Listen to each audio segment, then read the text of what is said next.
Mayong adlaw kaninyo mga kaigsunan nga naa sa inyong tasatag sa kapanimalay. Ako nang hinaot nga naa mo karon sa mayong kahimtang o magampo kita. Ginoong Dios nga labing gamahanan, ikaw ang among ibayaw, pasidunggan, alagaran, walay laing ang Dios nga mong simbahon kundili ikaw lamang busa Ginoo. Ang ako mga pag-ampo nga imuhang pulong, imuhang andamon ang among kasing-kasing sa pagdawat niini. Tabangi kami o Dios nga kami mabag-o aron ang matag adlaw o Dios mahimaya ka kanamo. Daghan salamat sa ngalan ni Jesus. Amen. So, mga kaigsunan, ato ang padayunon ang lesson, or series may tungod sa libro ni Mateo. Kung inyong nimduman, ang wali last Sunday is moto siya ang usaon pag-restore sa igsuon nga nakasala. Na siya nakasala, so ang dapat buhaton is to go to the person. Then, ipadayag siya, unsay ang sayop, kung maghinulsol siya, then, imo siyang madaog o mabalik siya. Kung di pa po siya patuo, di siya maghinulsol, so magdala kag duha ka saksi, uban nimo, o imo siyang sultian sa iyahang sayop, lovingly, through the scriptures. And then, kung di po siya magpatuo or maghinulsol, dayon, imo na dayong ipadayag sa kadaghanan ayang response o itatar siya nga sama sa unbeliever. Nga ato nasabtan nga kung imo siyang itatar nga dili magtotoo, siya nanginhanglan gospel, siya nanginhanglan sa gugma ni Jesus. O atong ipadayon ang sumpay adto sa verse Matthew 18:21-35 akong basahon. Unya si Pedro miduol ug mingon kaniya, Ginoo, makapila ba makasala ang akong igsuon bato kanako ug pasayloon nako siya? Makapito ba? Si Jesus mitubag kaniya, wala ako mag-ingon kanimo nga makapito kundi kapito.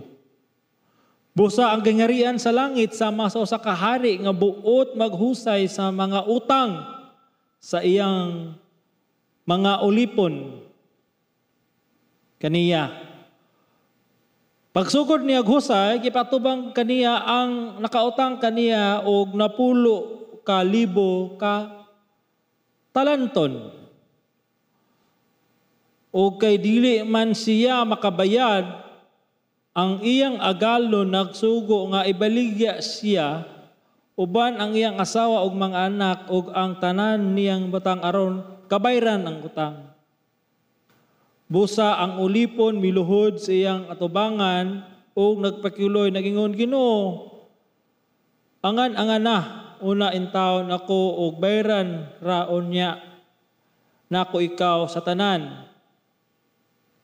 Ganggalan sa maong ulipon naluoy kaniya o gibuhian niya siya o gipapas ang tanan niyang utang.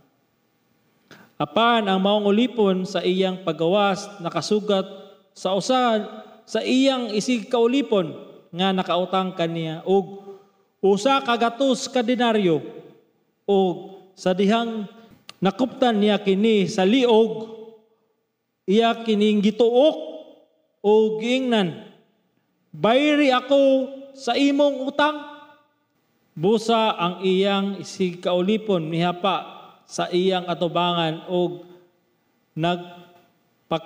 nagpakiluoy nga nagingon, angan na una intawon ako og bayran ra unya nako ikaw.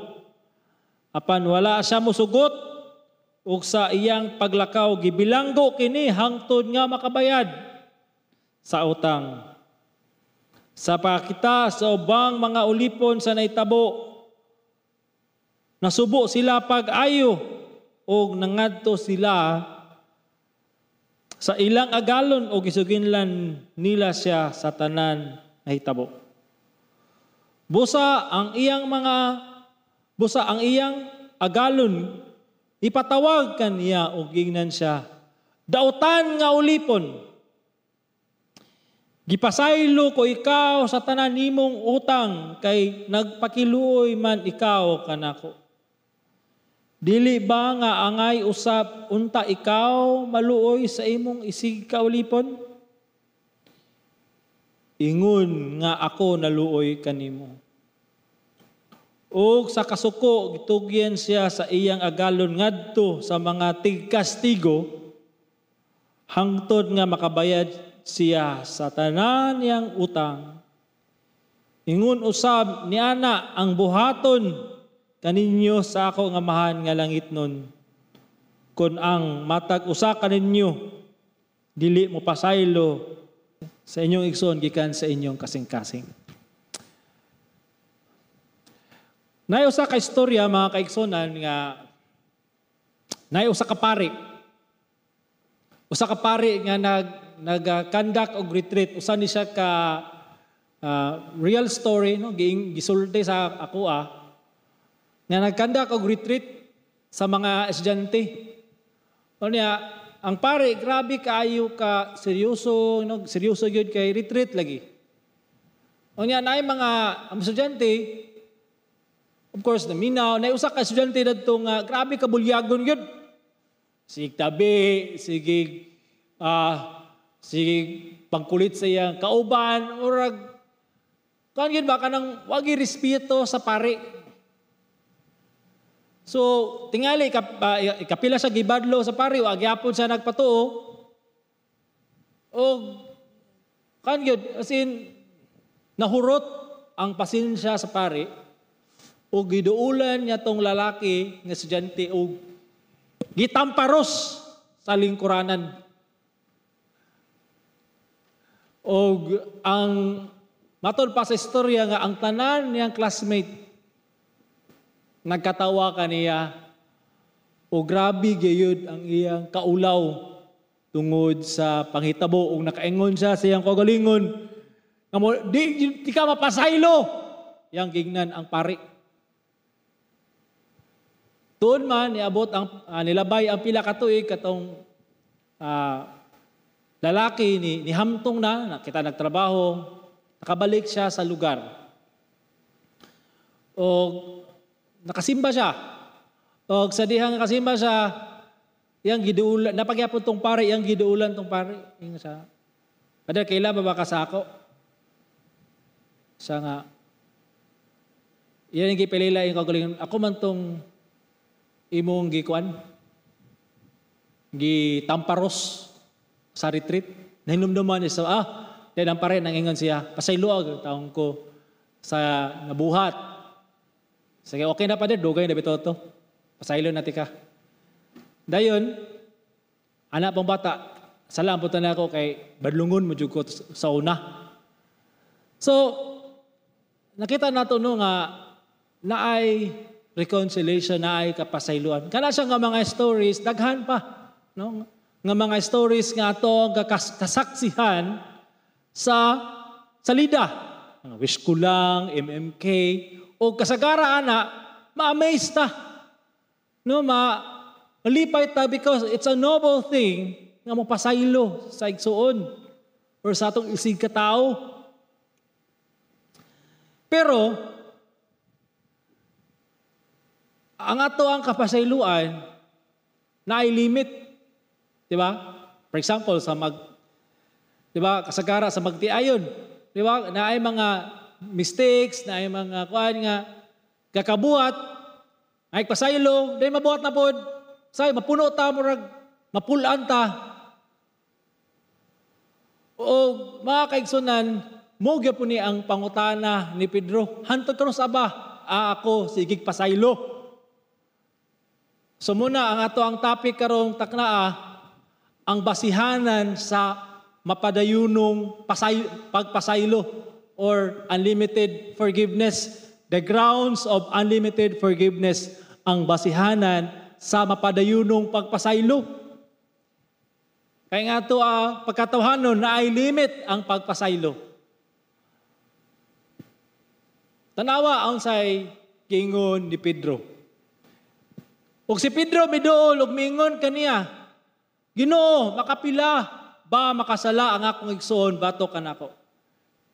Remember, the context is na restore nga brother. For example, kato nga brother na restore na, kabalik na niya, usabon na po niya, Lord. Nakasala na po siya. Makapila ba siya nako pasayloon? Ana din siya sa kay Jesus. Lord, pwede ko makapasaylo siya pero up to 7 times lang. 7 times lagi, Lord. Kapito ra gyud. Kaya remember, Peter, no, iyang gisulti si Jesus Christ nga, Lord, generous na ko ana. Kay kasagara gali, Lord, sa rabbis, sa mga magtutudlo sa balaod, katulura. Pero ako, Lord, 7 times. Murag, tingali na ay ginatawag nga, gilevel up ni Peter ang iyahang pagpasaylo. 7 times. Tingali, tungod kay 7 is a perfect number, matod pa. Pero I believe, muna ang gilevel up ni Peter ang iyahang pagpasaylo 7 times. Makapito ba? Dayon si Jesus mingon kaniya, wala ako mag-ingon kanimo makapito, kunili kapituan kapito. I believe si Peter wala ni nagkwinta-kwinta. Sabay ito, times. Wala na siya. Figure of speech, buot pasabot, nga Pedro, ang imong pagpasaylo sa imong igsoon nga nakasala, walay hunong. Unlimited. Mapadayunon nga pagpasaylo. Now, karon si Jesus Christ nagsulti dayon siya parable to justify this nganong kinahanglan man nga unlimited forgiveness. Naghatag siya parable para masabtan pagyud siyang mga disciples ngano man aman ang grounds of unlimited forgiveness. Kaysa tawhanon nga pamagay ang atong pagpasaylo na ay limit. Katulo, warning. Kapila na mo nagibuhat ha? Sige ta ana. For Christ gives us grounds of unlimited forgiveness. Naghatag siya karon og parable. Minaw. Sa verse 23, busa ang kaharian sa langit sama sa usa ka hari nga buot maghusay sa mga utang sa iyang mga ulipon. Now, when it comes gali to gingharian sa langit, ang gi-point out ni Jesus Christ sana is ang dominion sa Ginoo sa mga magtotoo. The rule of Christ, God in the hearts of men. Unsa man nga mga men, mga believers. Now, if you believe in Christ, and if you submit to His Lordship, repent of your sin, you are part of that kingdom. Og muni siya ang ginatawag, itaghatag din siya picture or story. Sama sa usa ka hari nga buot maghusay sa mga utang sa iyang mga ulipon. Now obviously, ang hari nga gipasabot ni Jesus Christ diri is God. Ug ang mga ulipon is mga katawhan. Okay? Matod pa diri sa Salmo 115 verse 16, ang kalangitan iya sa Ginoo, apan ang kalibutan gitugyan niya sa mga tao. God created the heavens and earth, then man or katawhan nga gibuhat siyang image of and likeness, yang gitagaan og otoridad to manage His creation. Okay? Tagaan niya otoridad to domain as steward of His creation. So muna ang kamaturan. Because ang slave banggo diri nga gisgutan, dili ni siya or ulipon, dili ning ulipon nga tig trapo or tig hugas sa tiil. Kani siya klase nga ulipon is muni mga ulipon nga dunay posisyon sa gingharian sa hari. So ang ulipon dari is muni murag more of mga cabinet members nga naidagkong posisyon. Okay? Pero the sad reality sa tua is this. Tagaan o authority ang mga katawan na aron manage sa creation. Pero matod pa diya sa Roma 3:23, nakasala ang tanan ug nahilayo sa Dios. Sama sa parable nga kining mga ulipon nakautang. So ang sala sa Biblia is equivalent gyapon siya sa utang na kinahanglan bayran, nakasala ang tanan. Ug ang matod pa dari nakasalatan og nahilayo sa himaya sa Dios, meaning grabe kaayo ka kuana ang ilang pagkahulog sa sala. Grabe na ang distance. For example, kung naisa ka example, kung imong i-compare ang Eiffel Tower sa France, may taas siya compared sa ubang mga balay. Kung imo i-compare ang Eiffel Tower sa Mount Everest, of course, Mount Everest na guna taas, nagiging na siya. Pero kung imo i-compare ang Mount Everest sa distance sa sun, layo ra kayo. Sa tinuod, layo ra kayo. So therefore, muni sa dapat ato masabtan. Kung ato i-compare ang ato ang pagkamatarong sa uban, medyo kayon ta nga, oy, mas arang-arang pa ko siya. Kaya kung sala, medyo inani, pero kanal siya, murderer, rapist, murag, kuyaw na sila. Pero when it comes to, when we compare ourselves to God, His righteousness, His holiness, layo kayo. Muna nga, nakasala ang tanaw ng nahilayo sa himay sa Diyos because grabe kayo ang ato, ang pagkahulog sa sala nga beyond reach. Nakabsan sa himaya sa Dios.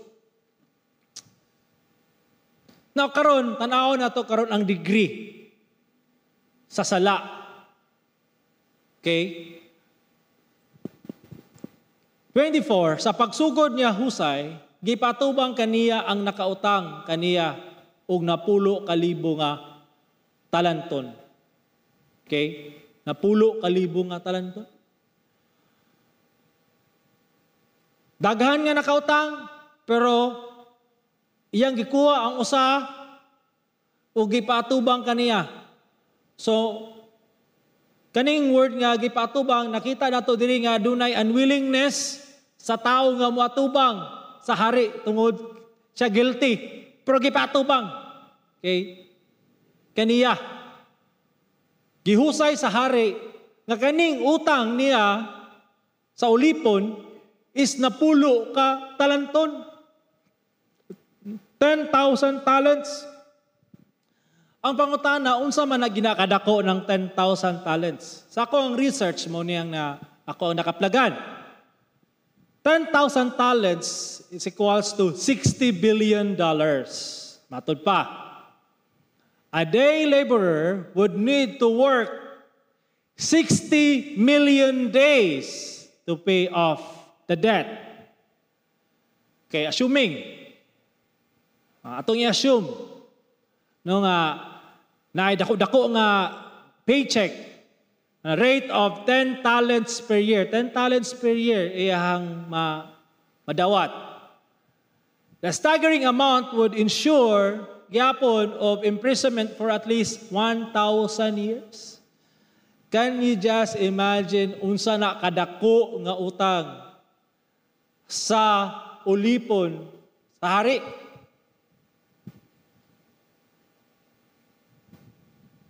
Okay?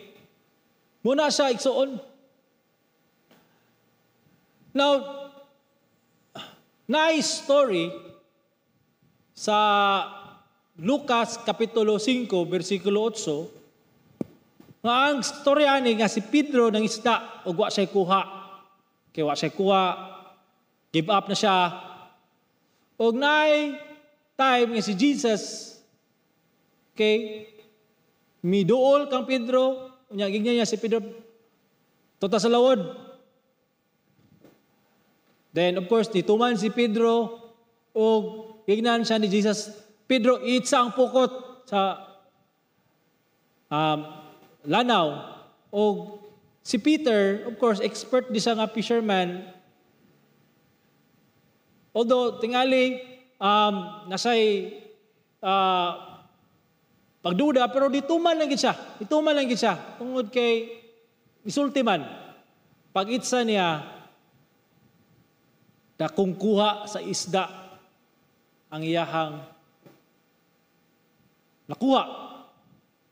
O it's a miracle to siya nagipakita ni Jesus o kung sa'y ingon ni Peter.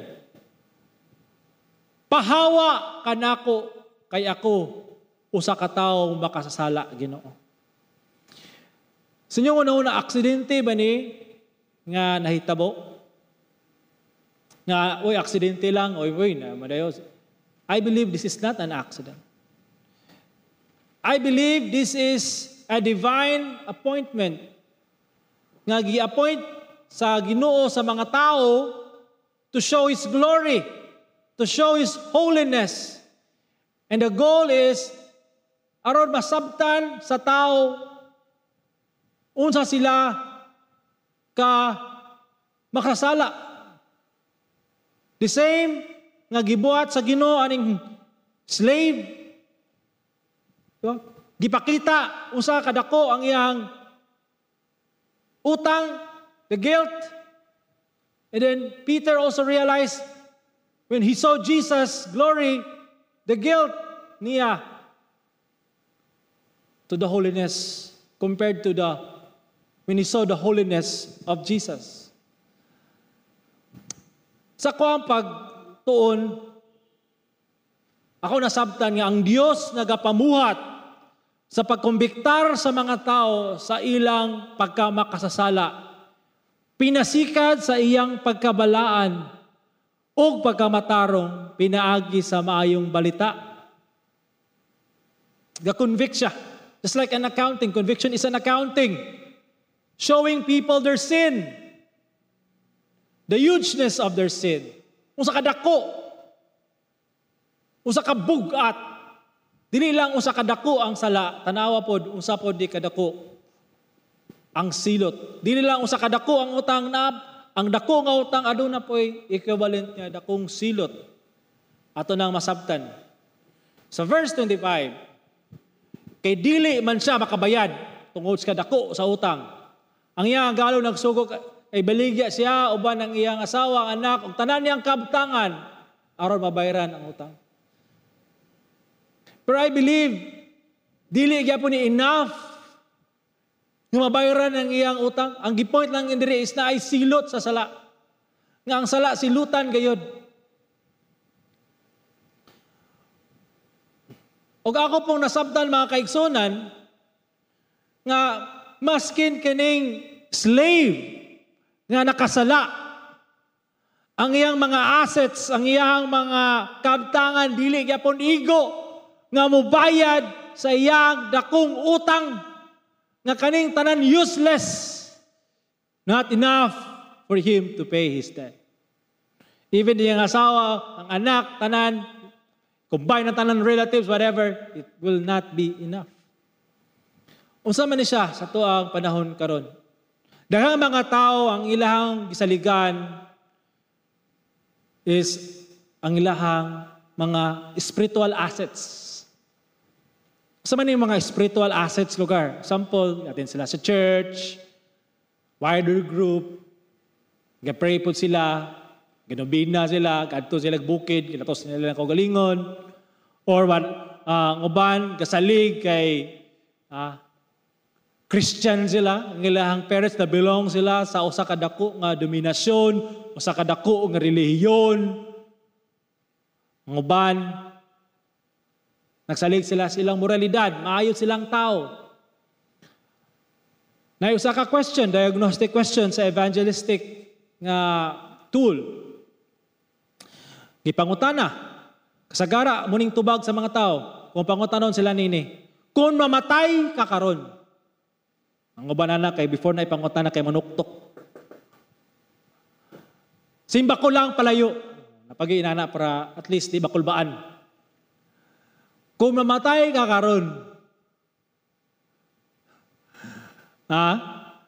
Kung matubang ka sa Ginoo, ug mangutana sa kanimo sa iyahang gingharian, nganong pasudlon man ti ka sa akong langit? Manay pangutana, assuming lang. Kay munay pangutana nga ipangutana sa Ginoo sa imuha. Unsa kahay imong tubag igsoon? Now, kasagaran sa mga tao mo na ilang tubag. Lord, simba man ko, pilman ko, wider group, kahatag po ko, kapray ko, and uban pang mga assets, no, ilang mga assets, spiritual assets nga ilang na-accumulate diri sa earth, mo na ilang ipaatubang sa Ginoo. Lord, pasudlo ko because I have done this and that.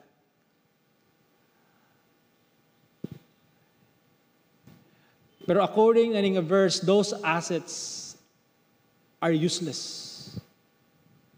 Okay? Matod pa dari sa Salmo 49 verse 8 to 9, kay mahal man kaayo ang kinabuhi sa tao, walay igong salapi nga iyang ikabayad aron mabuhi siya hangtod sa kahangturan.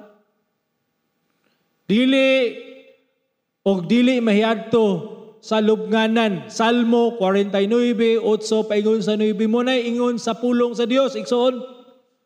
Walay igong salapi. Tanan assets nimo nga na-accumulate sa kalibutan, it is useless before the eyes of God. Even your spiritual assets that you are depending for you to enter into His kingdom, dili gyapon sa enough.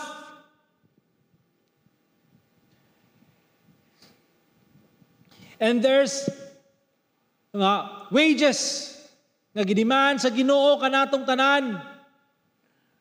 Pero ang spiritual assets are not good enough. Sama na siya sa hugawng trapo atubangan sa Dios. Kanang hugawng trapo, wa ginay pulos. Kay kung imo nang itrapo, musamot ka hugaw. So useless. Sama na siya sa usa ka tulo sa tubig. Sa usa ka nagdilaab nga kalayo. Useless. R.C. Sproul sa iyahang libro, The Holiness of God, gidefine niya ang sin. Kaya usay man God, di nato makuha unsa gining sala, nganong seryoso magiging sa atubangan sa Ginoo. Nganong inani man gyud ka serious ang sala in the eyes of God.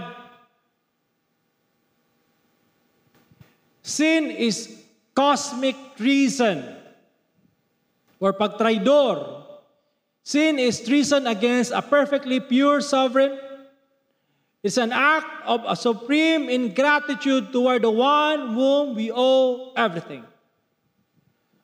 To the one who has given us life itself.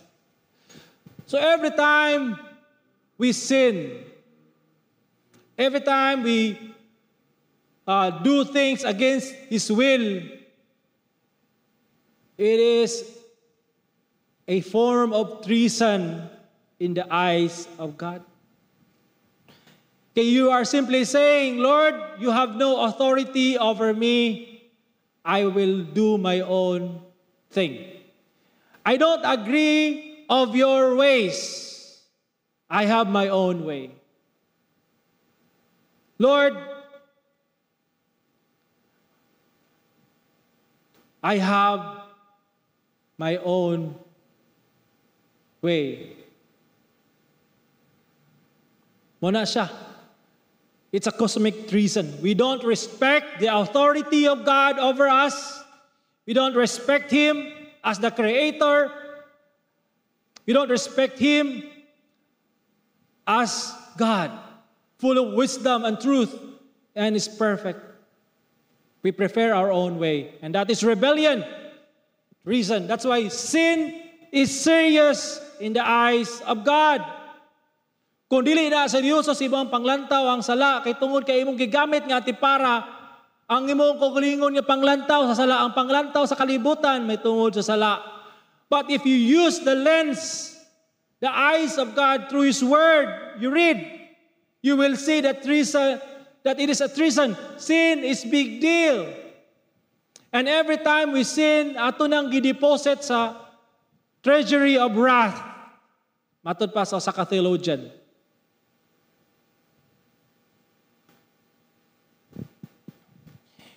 And all sin is mortal in the sense that it deserves death. Walay kanang category sa sin. Sin is sin in the eyes of God,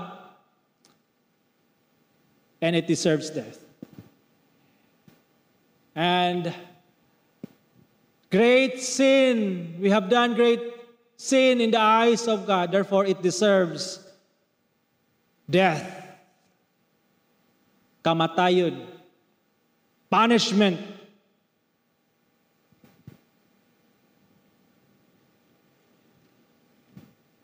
Now, sa diyang nasabtan sa ulipon, nga dako kay siyag utang. Di siya kabayad. Wa siya'y mahimo. Verse 26, busa ang ulipon miluhod sa iyang atubangan og nagpakiluoy, nagingon, Ginoo, angana una intaon ako og bayran ra unya nako ikaw sa tanan. Miluhod ang ulipon nga nakautang og dako sa hari. Kaning luhod is worship. Kumahimo yang gihalukan ang tiil tanan niyang buhaton. Ug nagpakiluoy, Ginoo. Tinako, diba? Kaya I need your patience. Please, Lord, have mercy upon me. Kaluoy ko, Ginoo. Iyang gideklarar yang spiritual or iyang pagka-bankrupt, iyang pagka-broke, nga wala gyud siya'y mabayad. Ug tanan niya nga dili gyapon enough gali ikabayad. Nangayo siya second chance. Now, sa may ato ang kasulti nini. Now, according to D. Blair Smith, we need to see ourselves as carrying a debt of sin. Kinahanglan tantaw nato atong kagalingon sama sa katawo nga nagpasan og dako kayo utang sa sala, o utang, no? Or mo kana ang sala. Mo gina siya nga di na to kaya. Okay, debt of sin. Utang sa sala. Consequently, as bankrupt before God. Bankrupt. Bangkaruti. Hurot. Wag yun tay mahimo. Knowing this about ourselves, we cry for mercy to the one who can wipe out our debt and be our supply in our bankruptcy. We cry out to God. So mga kaigsunan, we cry out for mercy because ang mercy sa Ginoo is iyahan ang choice. Dili na pinugsanay. Dili na ito na pwede ma-demand. All we can do is to kneel before God and cry for mercy. Lord, kaluoy ko, I can't save myself. Kinahanglan imong i-considerar imong kagalingon nga makalilimos. Makalilimos sa kaluoy sa Dios. Sa iyang kapasayloan. Poor in everything. Usahay lisod na siya mabuhat sa uban. Labi na katong kaingon sila nga, I have everything. I have katanan ako ikinahanglan na ako. Di mo ko pobre. I'm well off. Nga naman mo cry ko. So, this is not talking about material wealth. This is talking about your relationship, your spiritual condition. That your wealth, your money cannot save you. It won't help you.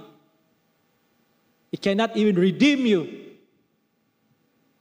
Your good works are not enough. You need the mercy of God. Kaluoy sa Diyos. You kneel before God, Lord. Have mercy. Pagkalimos sa kaluoy sa Diyos. And I believe every Christian must have done that. One point of your life that you realize that you need Jesus and you can't live without Him. It's mercy. And if you have not done this, have not humbled yourself before God, encourage you. Kaya mo nga ng buhaton, igsoon. Now, sa dihang ang servant nagpakiluoy, the king is the king of mercy.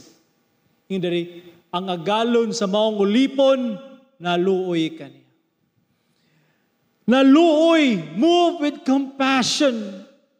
Nga, ang kani nga klase nga kaluoy, dili lang kaluoy kay ni sympathize, dili lang kaluoy kay murag ni gluwa, kundi kaluoy siya, nga, ni move kaniya to act, ni buhat siya. Adunay action involved. Kung sa'yo gibat, buhian siya, o gipapas ang iyang mga utang. This is a picture of God. Naluoy siya sa katawhan nga kasala kaniya. He moved with compassion. Therefore, He sent His Son, Jesus, iyang ipadala, iyang bugtong anak nga mao si Jesus. The Word became flesh and dwelt among us, full of grace and truth.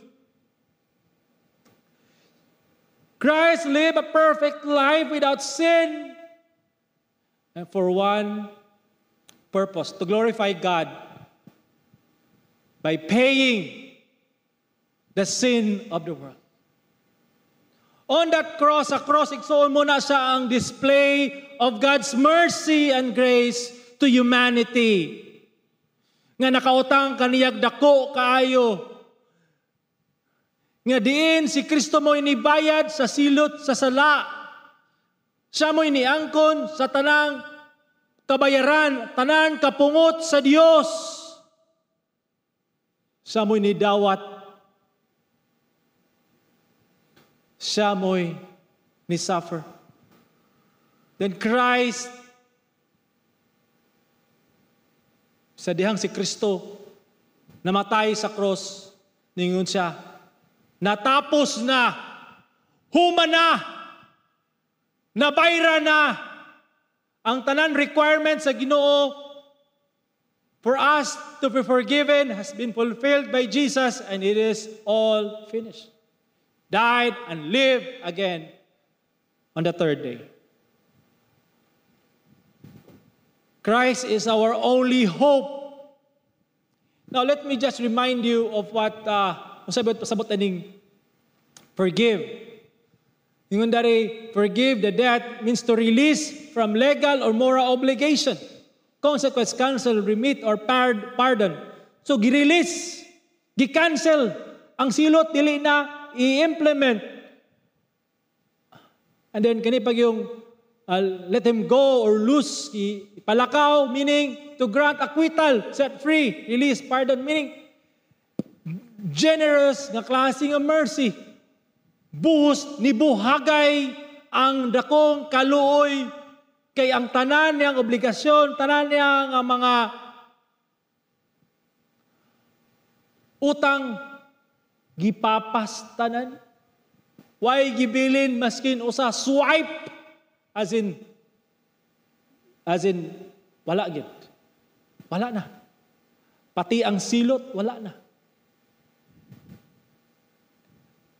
Sa Colosas 2:13 or 13, o kamo mga patay kaniadto diha sa inyong mga kalapasan o sa pagkadili tinuli sa inyong unod. Ang Dios naghimo kaninyo nga buhi uban kaniya ingon nga napasaylo na niya ang tanan natong kalapasan. Forgiveness. Erase. Pasaylo na. And then, verse 14, ingon niya, gipapas niya. Wow. Ang sulat nga nagbabag-bato ka nato pinagi sa mga tulumanon nini o kini iyang gikuha gikan kanato o gilansang kini sa cross. This is what exactly happens. When you put your trust in God, when you put your trust in Christ, you will receive the mercy and grace of God, that God will generously erase tanan nimong sala, utang, tanan, sala, past, present, and future sin. He will wipe it. Because Christ paid for it. When you put your trust in Christ, o ikaw naghinulsol sa imong sala, you will receive the mercy of God. When you beg for His mercy, when you beg, God compassionately iyang ihatag sa imo. Nindot. Pero dili diha nahuman ang istorya igsoon. Naisumpay.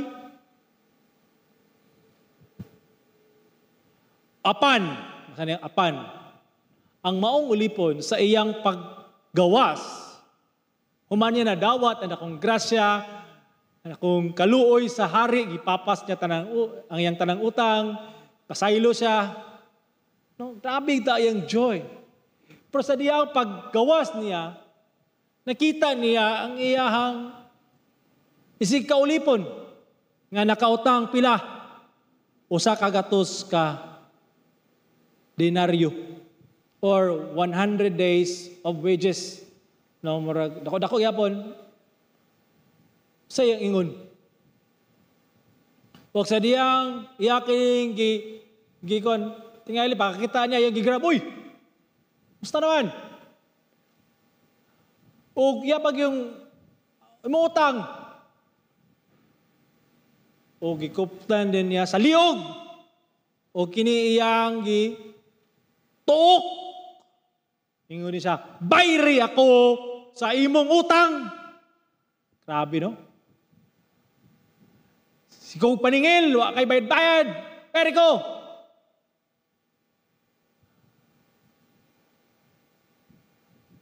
Busa. Unsay gibuhat sa iyahang isig kasulugoon. Mihapa sa iyang atubangan ug nagpakiluoy. Nagingon angan-angan na una intaw na ako bahiran. Raon niya nako ikaw. Pasensya na. Kaluoy piki lang gyud karon. Please kay ko another chance, another day, mabayaran lagi tika. Di ko tiguman. Please. Piki ko karon. Pero, nihapa, sabi no, naghinulsol. Apan, wala siya musugot. Muna siya ang verse 30. Sa iyang paglakaw, wala lang siya wala niya gitagag chance. Gipabilanggo hangtod nga makabayad sa utang. Sa diyang ako ning gibasa, Pagbasa na ko ng parable, di ba, siyempre ako mag-picture, no, sa initabo, just like playing a kwan ba, a movie sa akong mind. Then, kaning nga time, murag, nanin siya muna ning part nga murag ni kulo, ang akong dugo, murag na ko'y kasuko, aning tawanak, kayong ko sa kong kagalingon na, kabaga, magkikignaw ang tawanaw. Kaignaw, eh.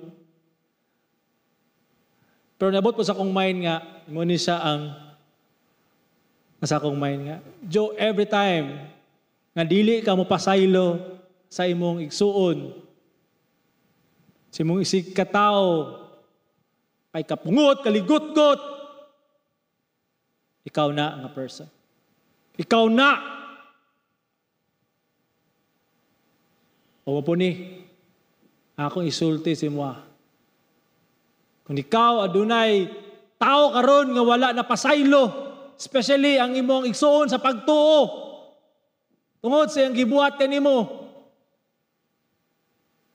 ikaw na nga person.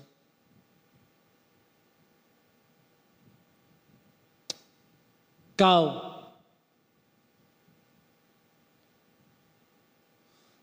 Mga kaigsunan, atong padayonon ang istorya. O sa pagkakita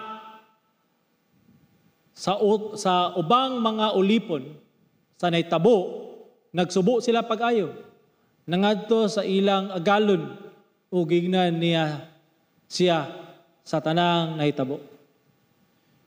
In verse 32, sa diyang ang iyang agalon mipatawag kaniya o gignan siya, dautan ka nga ulipon. Gipasaylo ko ikaw sa tanan nimong utang kay nagpakiluoy man ikaw kanako. Dautan nga ulipon. Ang tao diay nga napasaylo sa Ginoo, unya dili mo pasaylo sa iyang isig katao, dautan. Evil. Ipasaylo ko ikaw, giremind siya karon sa hari. Muni akong gibuhat sa imo, tanawa o kadako sa imo ang utang. Muni o, kana. O tanawa dia, gipapas ko na. Muni na ni karon ang utang sa imo ang isig kaulipon. Ikumpera ko na. Napasaylo ti ka, ikaw dili kabalo mo pasaylo. Dautan ka nga ulipon. Sa ako na ning ligwahe ha. Ang term na ko is, bagakag naong. Sa ko lang na, wala na siya sa, dili ginamao ang giingon diya sa verse, no? Kaya ang giingon sa verse, dautan nga ulipon, pero sa ko is, bagakag naong. Wala akong translation, ana. Ako lang na.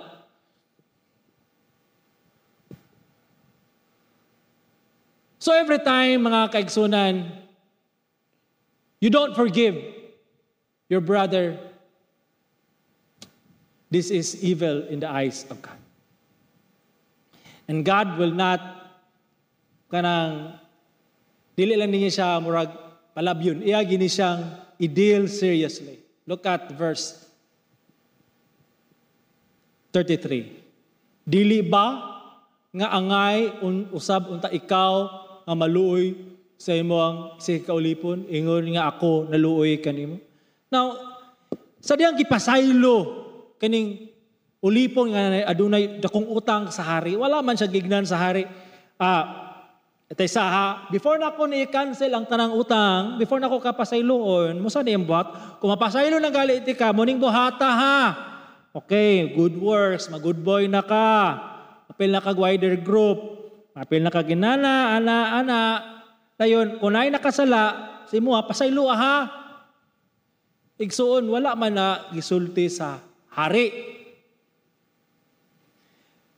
Kay, it's, no, when you receive the grace of God, it would, the huge grace, the mercy, mo flow na naturally, dapat.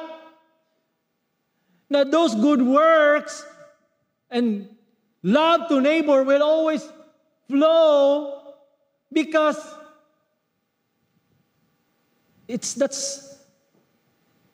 grace. Nga ni-overflow, ni buhagay. Pero kaning tawhana nga nakadawat og pasaylo sa Dios, gibutangan og babag. Wala niya ipa-flow. Gi-stop lang niya sa iyang kagalingon. Nga, nakabenepisyo siya sa grasya, kaluoy, kaluwasan, gikan sa Ginoo, o wala niya ni ihatag sa uban, ni stop. Kung gripo pa ni, siya raang, kung dako kay tubo, iyang gipang putol tong mga, ano to, niya, gipang siradaan niya, gusto niya nga ang tanang agas, iyara padulong, niya, sobra-sobra ra ba kayong agas? Sa may tawag ani, bagagnaw. Sa may tawag ani nga tao, hakog.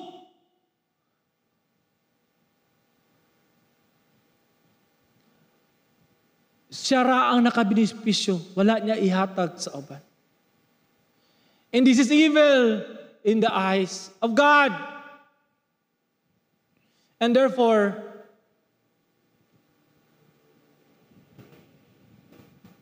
muni ang giingon sa Ginoo.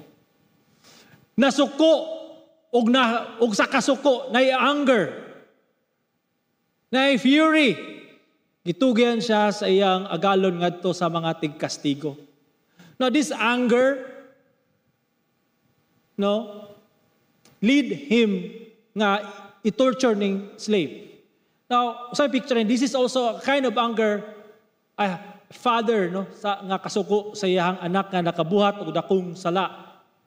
Now, tawag mo illustration ana, na one time akong gipatulog si Amira sa Katri, of course, kada hapon matulog mo na siya, ngayon siya milk, para nako niya, nay panahon man kay gitawag man ko sa nature. So siyempre, ako yung gituman, pag human ako sa akong business, isaka ko sa taas, pagkabot ako na to sa taas, lawa na si Amira. Amira ako na sa, nilag sa bang kwarto sa ako, ugangan, pabutan ako na to, wala, siko pangita, nabalakan ako. Asa naman to akong anak? Sigog tawag, Mira, where are you? Looking for her. Ay gani, nagingon sa kwa. Otra sa Mira, basketball court. Ha? Ito sa basketball court, nilabay. Niya, sura usadad to. Niya, di ra ba na, ako man na siya ginangayaw, ato ask permission, pero wag yun, dituman, gid siya siyang gusto. Nato, gisa to. Usay na itabo. Diba? Siya rausa, wako kabalo ba, usay may tabo siya, kaya wala na ba gabantay, wala tao na to, I don't know, kung kaon siya, wala na, ko tinadyo ko na ako makita. COVID na po karon, so basin po, so meaning na ay danger, dadtong dapita. So dadto, ako siyang gikuha, o ako siyang ginan, you disobey. Papa. Upstairs. You know what will happen? So dadto, ako siyang gibutang sa Katri, gikuha na ako tong stick, the spanking stick, na ikasuko sa ako ang bata because of her disobedience, but at the same time, I have to punish her for her protection para di na siya mag-usab. Duhalang gid ka latos. Pak! Pero aning kwan yun, I make it sure nga sakit yun. Para magtanda nga di na yun to niya o sabon. Okay, it would endanger her life. The same also what our Heavenly Father will do to us every time we will not forgive. God will surely discipline us. Latuson kita niya hantod imong mabuhat ang sakto. And na passage ana sa 1 Corinthians 11:13 30 to 32. Muni ang gisulti ni Pablo sa mga taga-Korinto. Mao ka na ang hinungdan nga daghan kaninyo ang luya o mga kasakiton o uban nga matay. Apan kun kita magsusi sa atong kaugalingon o dili na hukman, dili susi sa atong kaugalingon, kita dili na hukman. Hinuon sa diha nga hukman kita sa Ginoo, gipanton aron kita dili silutan uban sa kalibutan. Now, ang context ani is na ay mga Kristohanon nga naay pagbahin-bahin sa simbahan, ay mga drunkards, naay ija-ija, naay selfishness, naay bitterness, naay mga, I believe na for unforgiveness. Context man ni siya. No, naay mga binagbikil. And then diya pagyud sa Lord's Supper. Unya, dili maayo ang ilahang attitude, dili maayo ang ilang countenance when they take the Lord's Supper, muni ang naitabo. Ug muna nga nakadiscern si Pablo muni na nga naay mga uban sa inyo nagluya, kay gipang disiplina, gipang latos mus Ginoo. Kung nagsusi lang unta kamo sa inyong kagalingon, kung inyong gitanaw ang inyong kagalingon, malikayan unta ninyo kini. Pero timalni ang hukom sa Ginoo kaninyo, ang pagdisiplina kaninyo para gyapon na sa inyo ang kayuhan aron dili mo silutan uban sa kalibutan. So sa point ani, di ba? Discipline, hard na siya. Weakness, sickness, and this of course dili lang na mao. Naman po'y discipline nga mo why peace, sigubot imong nuhuna, why kalipay. Maybe because walay taong wala nimo na pasaylo. Susiha ang imong kagalingon, susiha. In the basis sa word ni Lord. Sa ingon ni Jesus Christ, verse 35. Ingon usab niya na ang buhaton kaninyo sa akong amahan nga langit nun. Kung ang matag usa kaninyo, dili mo pasaylo sa inyong isugod niya, gikan sa inyong kasing-kasing. Ang basihanan sa mapadayunong pagpasaylo sa igsuon nga nakasala, kay ang Dios nagpasaylo sa atong sala. Warning, adunay bugat nga hukom sa nagbaliwala. Igsuon, examine your heart right now. Kung na may mga tao nga wala nimo napasaylo, nga imong gikaligutan, release forgiveness. Pati pastor, di siya makipasaylo. Release forgiveness. Kung mangayo sa pasaylo, release forgiveness. Ikapila man, pastor, unlimited. Mapadayunong pagpasaylo. Unlimited forgiveness. Mas may basihanan na to, the grounds, because God forgave you. And then His mercy and grace will not stop. Wala man na hunong. No? Sa katong na kag mercy siya, kay kitang tanan, masayo pa man gyapon. And then every time we come to God, ask for forgiveness and mercy, He will always forgive. Will always cleanse. 1 John 1:9. But you have to do this also to your brothers and sisters who have sinned against you. Suggestion lang, kung ikaw karon na tao nga imong gikaligutan nga gini mo mapasaylo, I suggest you watch or listen to preaching about evangelism. Kanang nagwali may tungod sa mayong balita. Tingali search sa YouTube, Paul Washer, John MacArthur, R.C. Sproul, those preachers. Ayaw pa may ng mga prosperity gospel. Ayaw na. Kalag yung solid yun nga wali about the gospel. Ano naman, para ma-remind ta kung sa kadako giday ang pagpasaylo sa Ginoo sa tuwa. ang basihanan sa mapadayunong pagpasaylo sa igsuon nga nakasala. Kay ang Dios nagpasaylo sa atong sala. Adunay bugat nga hukom sa nagbaliwala. Magampo kita. Ginoo, daghang salamat sa imong pulong karon. Daghang salamat sa imong grasya, kaluoy. Daghang salamat kay ikaw nagsustinar ka namo. Amo kang daygon himayaon sa ngalan ni Jesus. Amen.